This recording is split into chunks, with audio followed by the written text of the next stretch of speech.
Well, I want you to think about when you see someone who looks like an overnight success. That's a 20-year overnight success. But self-made billionaire, did it on her terms. But I told you to start with that 80% of wealth building is psychology and 20% is mechanics. How much of what she did was mechanical, was strategic? She was very smart, but most of it was really psychology. If you see that, raise your hand and say, "I." See, I looked at my notes again because I take notes every time I'm around somebody, even though I know them well. I was like, once again, what made her successful? 7 years of door-to-door sales. Without that, none of this would happen because she learned to develop the skill of knowing how to get across to someone, how in a short time to make sure you put the benefit in their terms, how to read their body language. All that came from 7 years. Also, the persistence that's required to be in door-to-door sales for 7 years. I was in it for 3.5 years. I completely relate. I used to go and sell music to people. They call people up and say, "Hey, we're a great new music company in the area. What kind of music do you like?" One of our people's going to drop by and give you a free gift. And then I would talk my way in the door and give a 2-hour presentation on why you should sign up for this music club. We had to get so many tapes a month. And like, I learned how to talk to people that were drunk. I was in rich people's homes. I was in poor people's homes. I was poor. I had to learn how to discipline and push myself through at 2 a.m. All of that background made it possible for her to do this. Now, you don't have to go through all that background, but you need skill. And that skill of understanding human beings. What else? How about her dad? Her dad teaching her every day, what have you failed at, and celebrating it. Teaching her to redefine failure. That's one of the biggest reasons people fail. Yesterday during our Zoom call, several people brought up their fear of failure or the issues of how to deal with it. Because it's critical, because failure is learning. If you learn, it's not a failure. And her dad taught her that every single day till she was willing to just try anything. She wasn't afraid anymore, not because she wasn't afraid, but because she'd done it so many times. Remember I said, I don't care how you feel. Do it, do it, do it, do it, and suddenly you'll feel good. Don't wait to feel good before you do it or you'll never begin. What else did she have? Incredible sense of urgency. Did you get that? Right? Death. Death made her remember, hey, I'm not going to be here forever. We get one shot. People forget that. But that sense of urgency made her drive. Then how did she find her way? Because many of you have a vehicle. How many of you already have a financial vehicle, meaning you own your own business or a beginning one? Let me see your hands percentage-wise. Huge percentage. How many of you don't yet have a vehicle, meaning you're just all you have currently is a job or a career? You don't have a vehicle of your own economy per se. Okay? So how did she find that vehicle? She asked. So, my teacher, Jim Rohn, used to say, ask and you shall what? Receive. It's a pretty good formula, right? It's in the good book. But what I learned being around Jim Rohn was you can't just ask, like, give me $1 million. You got to ask specifically. If you say, give me more money, here's $1, you're out of here. So ask specifically, jot it down. If you're going to ask for something, you got to ask specifically. But you also, secondly, have to give something first. You have to add value to them first. Some of you are in the darkest of darkest valleys. I don't know what you're going through, but I know what you need. Hope. And I want you to know that beautiful things can come from your broken pieces when you give your broken pieces a chance. You, me, or nobody is gonna hit as hard as life. But it ain't about how hard you hit. It's about how hard you can get hit and keep moving forward. How much you can take and keep moving forward. That's how winning is done. In the last 90 days, how many books have you read? In the last year, what new skill or knowledge have you acquired?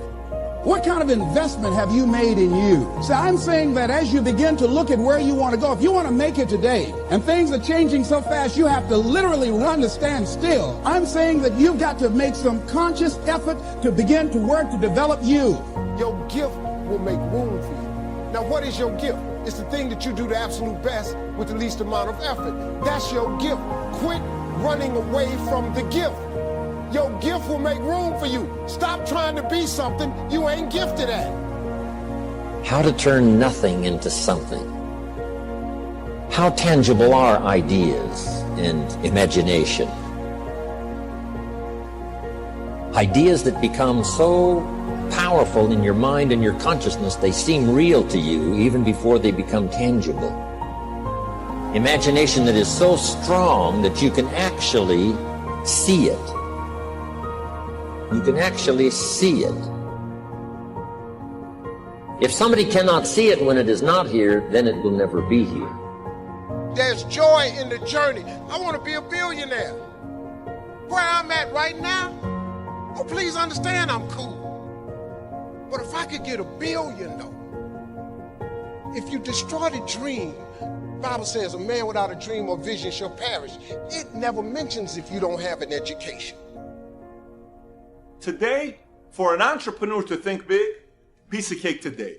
So whatever the big thinking idea is that I have, I need confidence to be thinking bigger. And confidence happens with smaller victories. A big victory is a combination of many, many small victories that didn't stop after another one. You have one victory, boom, go get another one, and another one, and another one. All of a sudden, you have a massive victory. The bottom line is, no one's coming. No one. No one's coming to push you. No one's coming to tell you to turn the TV off. No one's coming to tell you to get out the door and exercise. Nobody's coming to tell you to apply for that job that you've always dreamt about. Nobody's coming to write the business plan for you. It's up to you. And because you're only ever going to do the things that you feel like doing right now or that feel good right now, unless you understand that you've got to parent yourself, you got to push yourself. I'd like to ask you to take a look at any place you've got a limitation and ask yourself, when did I decide to accept that limitation? Think about it. It doesn't matter what's happening, quote unquote, in the marketplace. People that make money find a way to make money no matter what, don't they? I mean. And the question is, if you died today, what dreams, what ideas, what talents, what books, what music, what leadership, what voice will die with you? Miles Monroe, great orator and speaker, said the wealthiest place on the planet, it's not in the Far East where there's oil in the ground. It's not in South Africa where there are diamond mines. He said the wealthiest place on the planet is the cemetery. Because there you'll find greatness that we've never seen. There you'll find talent and genius and potential never actualized. Perhaps that's why Henry David Thoreau wrote the words, "Oh God, to reach the point of death, only to realize that you've never lived." Maybe that's why some unknown writer wrote the words, "What if you live your whole life only to discover that it was wrong? That it was wrong. That you were chosen to do something else and you didn't do it." This may be the biggest problem we face as a society. People don't remember that skills have utility. They let you do something. You don't learn to build a house to impress your parents. You learn to build a house so people can live in the house you build.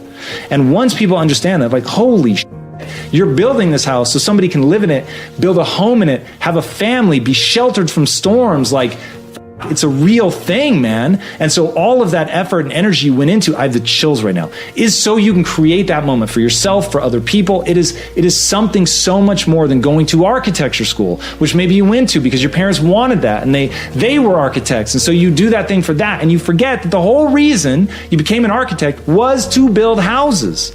And so once people realize, oh, I'm putting all of this time and energy to build these things because they let me do something. What do I want to do? What do I want to give? What do I want to create? When you look at skills from that perspective, it is like,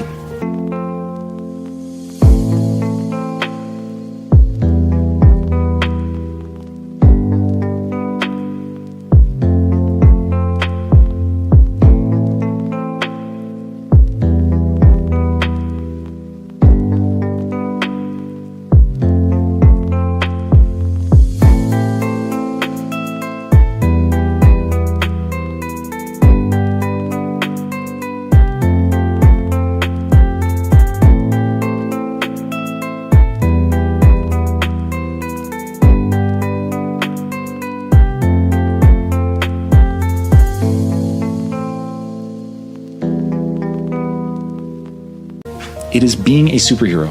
It is being a superhero. You're going to collect these abilities. These abilities actually let you do something. The fact that Superman can fly allows him to save people, allows him to do things other people can't do. We all have this opportunity to become capable of the extraordinary, to be able to do things other people can't do. And that feels so good. If there's one thing to get excited over, that's it. Get excited over your ability to make yourself do the necessary things. What could you make yourself do starting tomorrow that would change it all? No! Tell him. Now see, that's exciting. On any given day, you can massively change the direction of your life. Murder is a clear example that any one person on any given day can forever alter the course of their life. It just happens to be a negative act. But just as sure as you can commit a negative act, you can also commit a positive act and forever alter your life whenever you wish. Now that's exciting. And whatever that act might be that changes your life. The guy finally takes a shotgun to his car and blows out every window, destroys every tire, puts 100 rounds in this shabby old thing. And he says, I have driven this embarrassing thing for the last time. And not only will I never drive it again, nobody else will ever drive it again. And he lets that shuddering thing stand there for a while as a monument to the day he said, today my life changes. Now who can do that? Anybody. When can you do it? Whatever day you pick.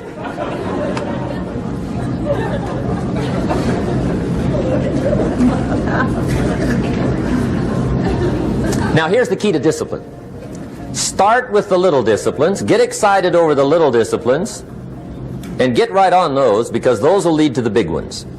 You can't handle the big challenges in life unless you take on the little ones. Make a list of all the things you can do, get right on those, discipline yourself for those, both for the results and for the muscle and for the practice, so that when life hands you some big challenges, you'll be ready, you'll have the muscle. But see, if you don't handle the small ones, you can't take care of the big ones. Okay, here's what else it takes for life.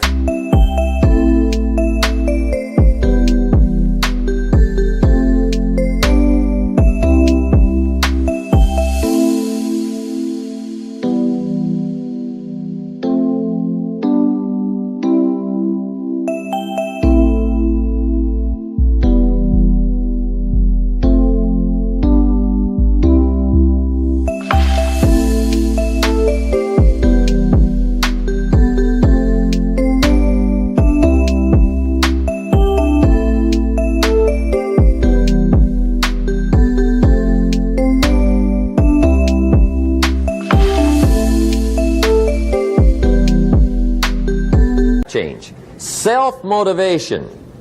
Key phrase, self-motivation. I don't know why we call it self-motivation. It's really the only kind there is. You got to motivate yourself. Because I found out you can't change people. They can change themselves, but you can't change them. Lord knows some I've tried. But see, it won't work. People have to change themselves. I learned some of those lessons early. I built a little sales organization way back in those early days. I'm 25. And I had some nice people. I said, I'm going to make these people successful if it kills me. I almost died, right? I mean, you can't do that.